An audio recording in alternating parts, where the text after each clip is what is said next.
Have you ever noticed something strange about our moment in history?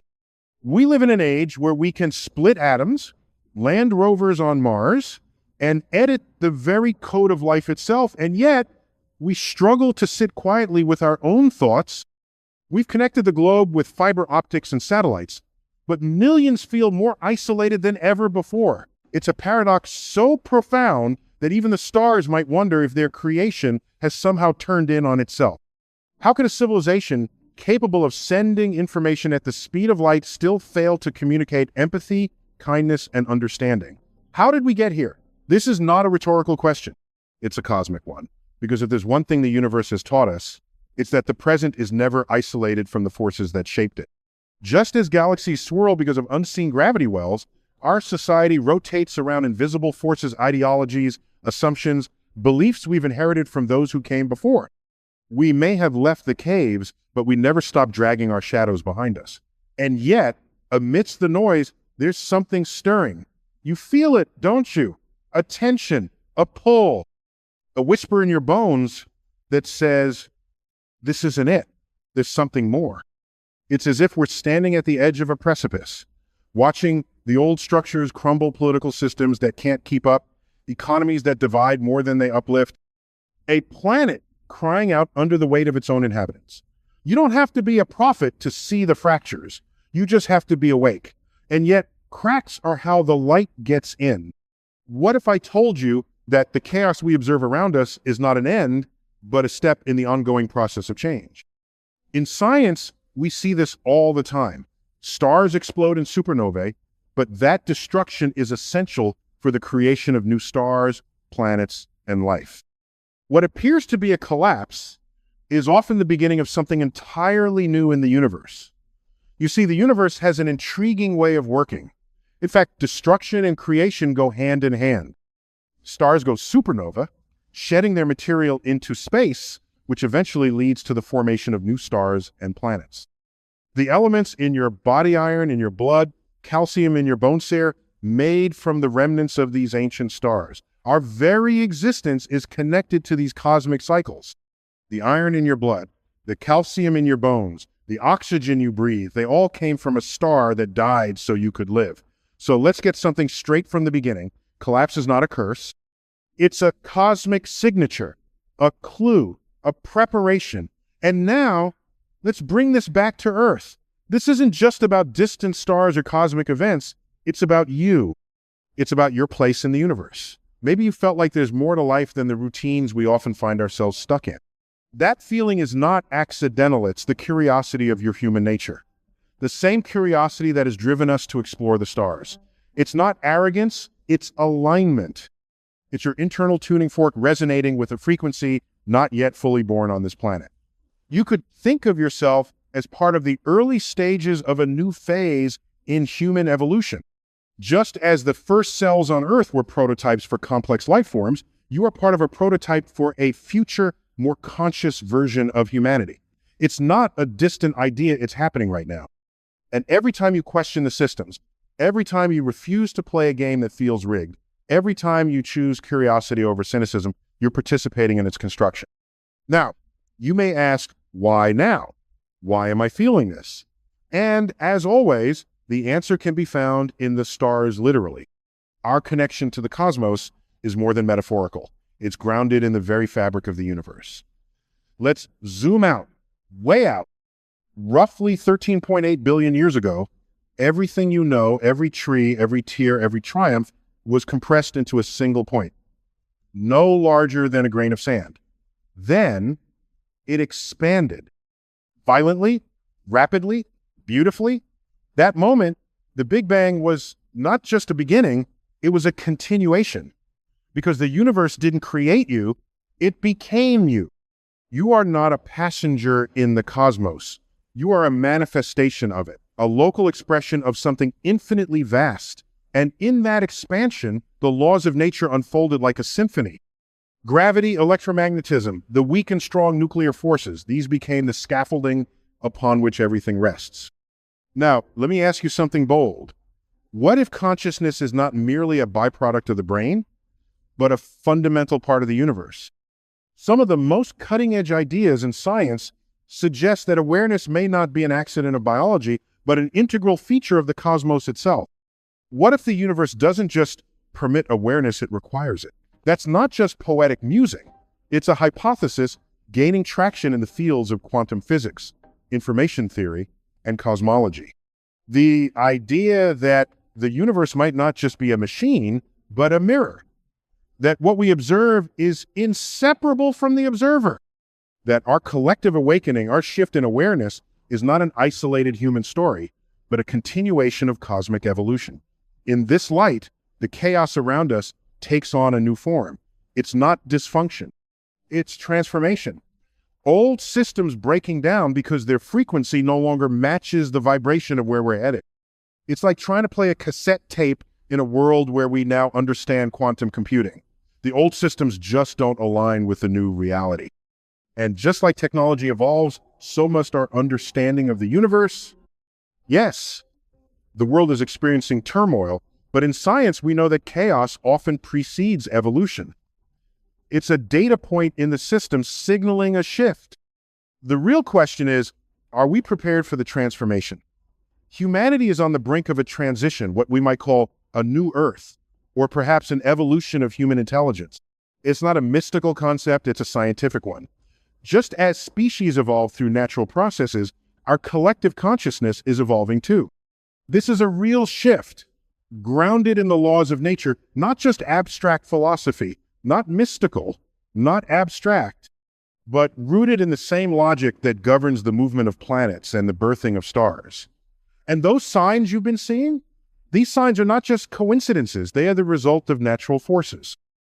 Like the way gravity shapes the orbits of planets, these moments are course corrections. They're the universe's way of nudging us in a new direction, much like how scientific discoveries challenge and refine our understanding of reality. Have you noticed how your tolerance for falsehood has plummeted? How the news feels like theater. How superficial conversations drain you. That's not burnout. That's attunement. Have you found yourself craving silence, nature, depth? That's not escapism. That's resonance. Have you felt inexplicable grief or joy in moments that don't seem to fit? That's not mood disorder. That's calibration.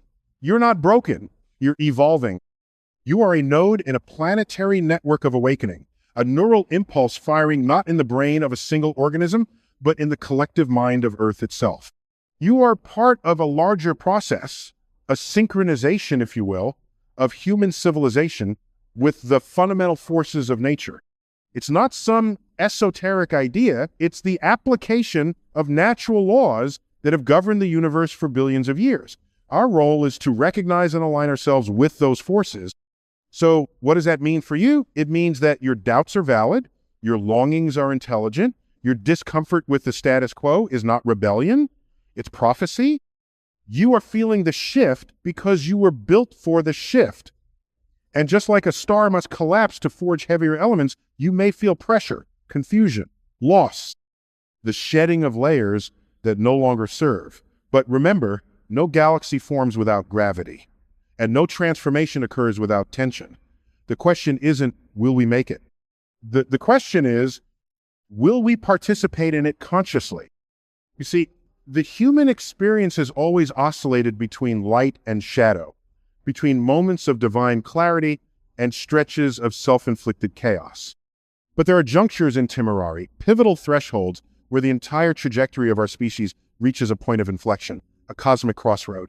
And whether we recognize it or not, we are now living in one. We are not just adapting to a rapidly changing world, we are being summoned into a higher expression of ourselves. But this transformation doesn't arrive as a ceremonial trumpet blast. It arrives in subtler ways. It arrives when old systems start to feel hollow, when careers that once excited us suddenly feel like costumes, when conversations no longer stimulate the soul. It arrives when we look around at the world, the violence, the division, the greed, feel not just sorrow, but an inner imperative to rise above it. And perhaps most importantly, it arrives when we begin to see the madness, not just in others, but in ourselves, in our automatic reactions, in our conditioned beliefs, in the machinery of thought that never pauses long enough to question its own code. These moments of disruption are not breakdowns. They are breakthroughs. They are the signs.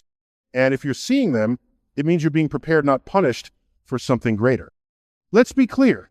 This is not about escaping the world or floating off into some idealized, distant place. In fact, it's quite the opposite. It's about engaging with the world in a more profound, intelligent way. It's not about running away from reality. It's about understanding it more deeply. It's about engaging the world more fully than ever, but from a higher frequency of awareness.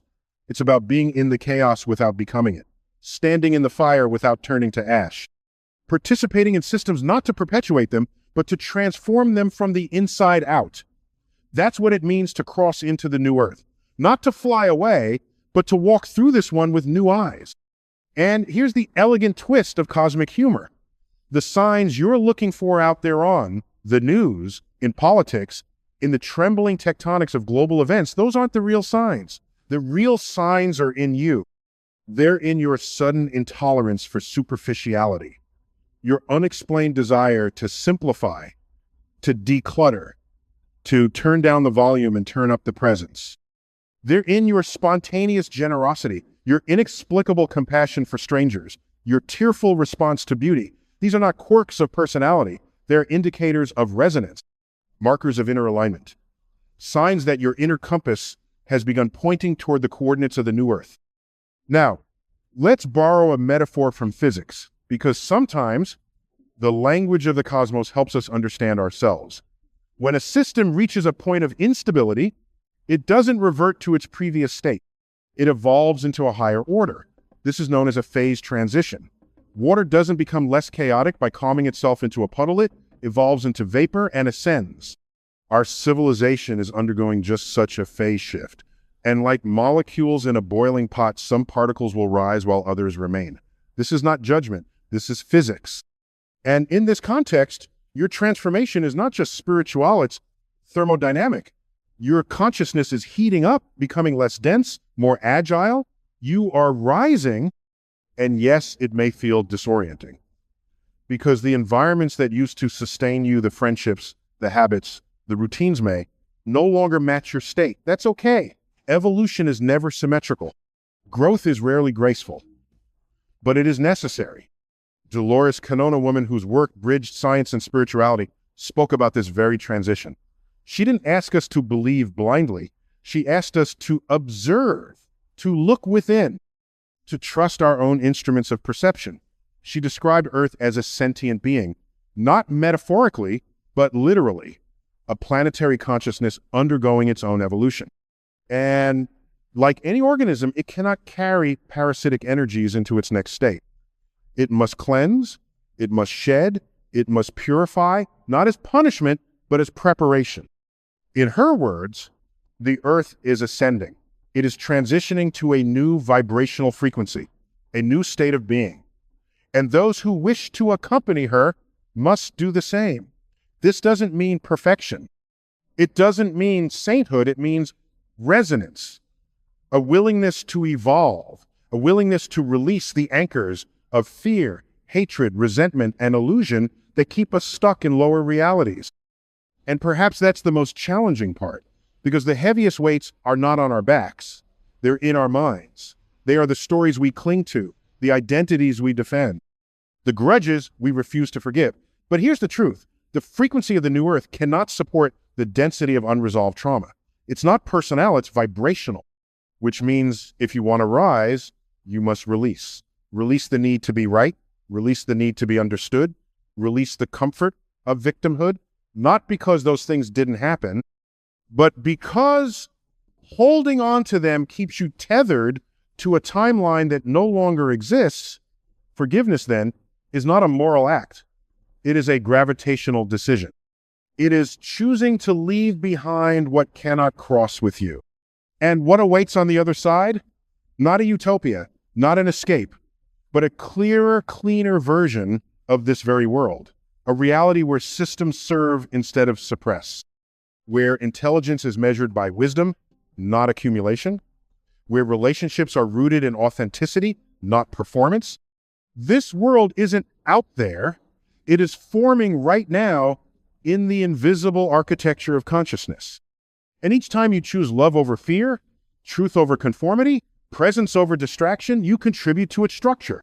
You help crystallize the lattice of a new planetary field. Now, I know some will hear all of this and scoff. They'll ask, where's the proof? The data? The peer-reviewed articles? And to them I say, look again.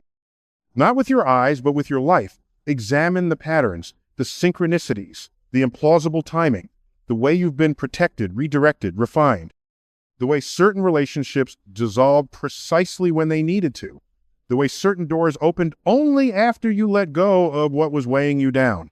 This isn't fantasy. It's pattern recognition. It's a meta-analysis of the soul. Because maybe, just maybe, you've already been walking the path. You've already been shedding the old skin. You've already been aligning with a version of Earth that is lighter, brighter, freer. And maybe, just maybe, this message isn't news to you. It's confirmation. A cosmic echo of what your soul has been whispering all along. The truth is, most revolutions are not televised. They are internal. They happen in the silent corridors of the heart, where no camera can reach, no headline can name. And yet, they shape the external world more powerfully than any policy or protest ever could. That's what's happening now, not just to the planet, but within you. You are not just a bystander to this shift, you are part of it. Just like the Earth's atmosphere is a product of billions of years of physical processes, the changes we're experiencing now are a result of our collective actions. You're an active participant in the evolution of consciousness. And the moment you realize that, you stop waiting for the world to change. You begin to live as if the new Earth already exists, because in many ways it does. It's not a location. It's not a secret island or a hidden utopia. It's a frequency, a bandwidth of reality, accessible only through inner alignment. And once you begin to vibrate at that frequency, you begin to see it everywhere. You begin to meet others who reflect it. You begin to attract experiences that reinforce it. You begin to live in a parallel Earth that shares the same geography, but not the same destiny. This isn't metaphorical. It's a shift in energy. And as any scientist will tell you, energy is real. It's measurable, observable, and testable. The patterns we're seeing in human behavior and consciousness are not abstract concepts. They're part of the ongoing physical processes of the universe. Just as we can track the movement of galaxies through redshifts or detect black holes through gravitational waves, we can detect human awakening through subtle but undeniable patterns. The sudden emergence of compassion in systems once ruled by profit. The collective push towards sustainability in industries built on extraction. The quiet rise of mindfulness in a culture once obsessed with speed. These are not random, they are markers, signposts, evidence that a new planetary operating system is coming online. And like all systems, it requires participants, not just spectators. That's why you're feeling what you're feeling. That's why your old life no longer fits. That's why the things that once gave you satisfaction now feel strangely hollow, because your consciousness has updated and the world you were living in is running on outdated software. So what do? Do we judge the world for lagging behind? No. We meet it with compassion. Because just like you, the world is learning how to let go of its fear, its defenses, its illusions of separation. That's the great paradox of evolution. It requires both surrender and strength, surrender to the truth that we cannot carry everything forward, and strength to release it with love, not bitterness. And that includes how we view others. Not everyone will walk through the same doorway at the same time. Some are still learning through resistance. Some are still mastering the lower frequencies before they rise. And that is not failure. That is divine sequencing. The New Earth is not an exclusive club. It is a resonance, a choice, a path of alignment that is open to all, but chosen by few. And let us be honest, it's not always easy to choose. The old world is persistent. Its habits are entrenched. Its incentives are seductive. It promises comfort in exchange for conformity, but comfort is not the same as peace. One is temporary, the other is eternal. And the path to peace requires a deeper courage, not the courage to fight, but the courage to see clearly, to see through the illusion of control, to see beyond the veil of division, to see that the only enemy is unconsciousness itself in us and in others. And when we do that, we stop fighting the dark. We start lighting candles. We become torchbearers for a civilization reborn in awareness. Dolores Cannon often said, "The earth is shifting with or without us. It does not wait. It does not ask. It ascends because that is its evolutionary imperative." And just as a river does not stop for the stone, the earth will not pause for those who resist, but it will welcome all who flow. And if you've been called to this message, it means you've already started flowing. You've already felt the tug. You've already sensed the current of something greater, something higher, something real. So don't doubt it. Don't second guess the call. Trust that your soul is not naive. It chose this lifetime with precision. It knew the stakes. It knew the timeline. And it volunteered not to survive this transition, but to help shepherd it. You are not just waking up for yourself. You are waking up for your bloodline, for your community, for generations that will inherit what you now choose to create. And yes, you will face resistance, but resistance is proof of movement. It's what you feel when you begin to rise out of gravity's grip. And the gravity of the old earth is strong, not because it is powerful, but because it is familiar. But familiarity is not destiny. The fact that something has lasted does not mean it is meant to remain.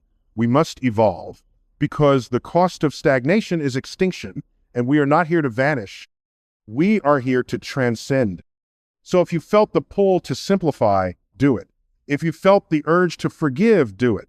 If you felt the need to disconnect from the noise and reconnect to your soul, do it. These are not whims. These are coordinates.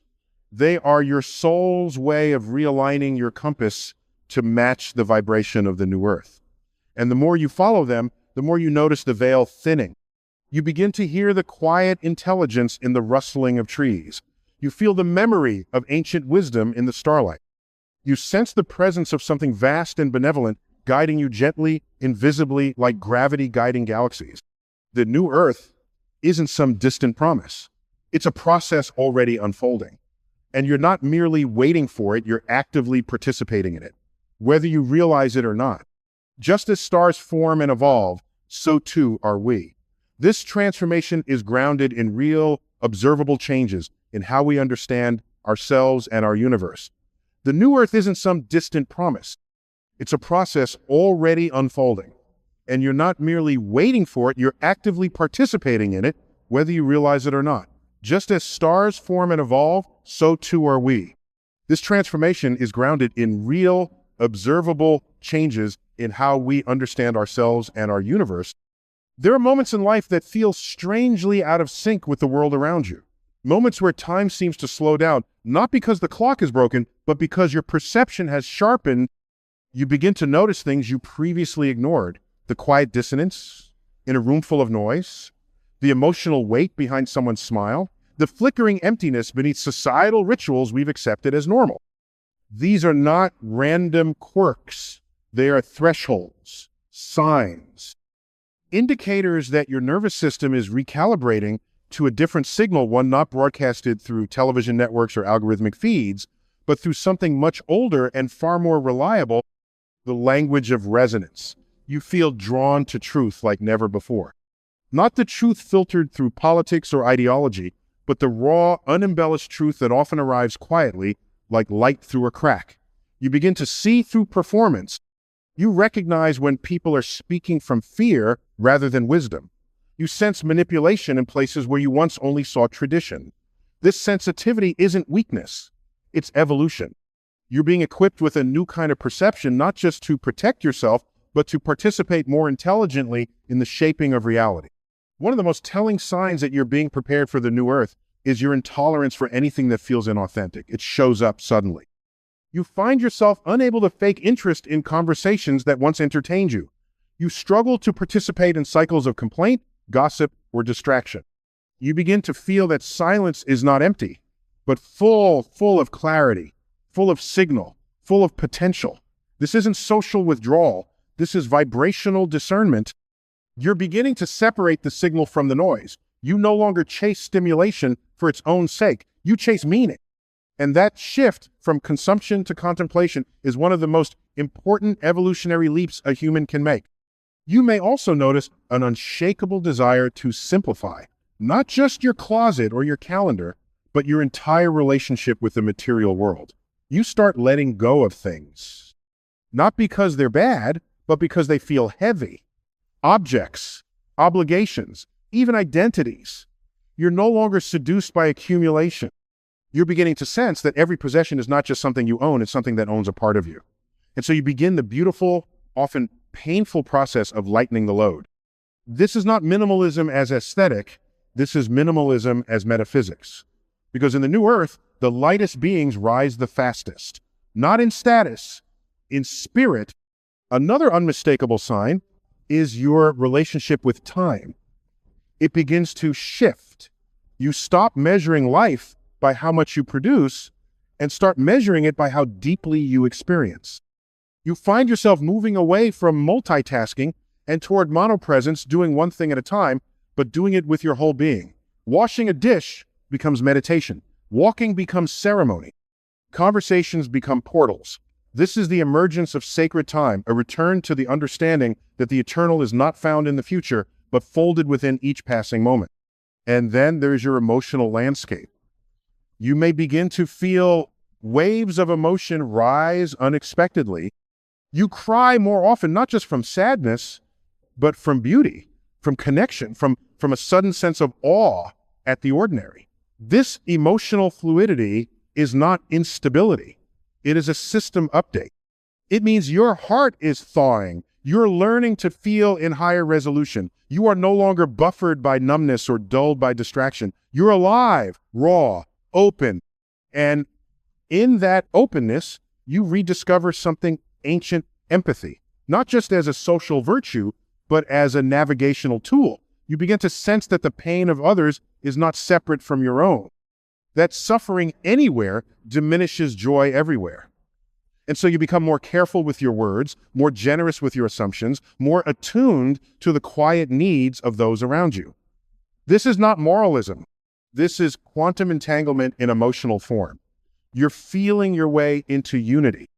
And perhaps the most revolutionary sign of all, you begin to see yourself not as a consumer of earth, but as a caretaker.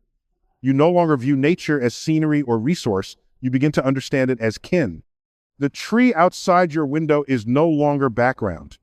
It is a presence, an elder, a silent teacher who has witnessed more than any human alive. The river is not just water. It is memory in motion. The soil beneath your feet is not dead matter. It is the skin of a living being. When this realization takes root, everything changes. You stop taking, you start listening. And in that listening, you remember your original role not as master of nature, but as participant in its brilliance. This shift in relationship from dominion to dialogue is foundational to the new earth, because the new world is not built on dominance. It is built on symbiosis, on respect, on reverence. Now, let's pause here, because I know some of this may feel unfamiliar, maybe even uncomfortable. That's okay. Transformation is never tidy. Growth is not linear. You may be feeling tired, disoriented, uncertain, not because you're broken, but because you're rebooting. The very operating system of your consciousness is being rewritten. The hardware is still human, but the software is becoming universal. And this takes time. Grace, patience. You're not late. You're not off track. You're arriving precisely on time for the version of Earth you were born to help co-create. So the question is no longer, is this real? The question is, am I listening? Because if you're reading these signs, not just with your mind, but with your entire being, then you already know the answer.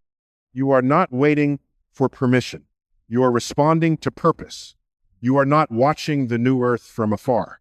You are helping to build it one thought, one choice, one vibration at a time. So now we stand at the edge of something vast, not in space, not in time, but in consciousness.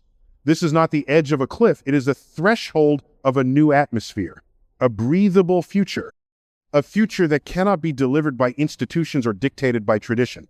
It must be cultivated in the invisible space between each human heart and the next. That's the new frontier, not Mars, not the metaverse, but the reclamation of inner space, the vast, unexplored continent of the human spirit. now finally waking up to its role in the cosmic equation. And the truth is, not everyone will walk through this door. Not because they are incapable, but because they are not yet ready. Readiness isn't measured by belief. It's measured by vibration, by willingness. Some will cling to the old earth because it feels safe, because it is familiar, because they believe control is more comforting than freedom. And that's okay.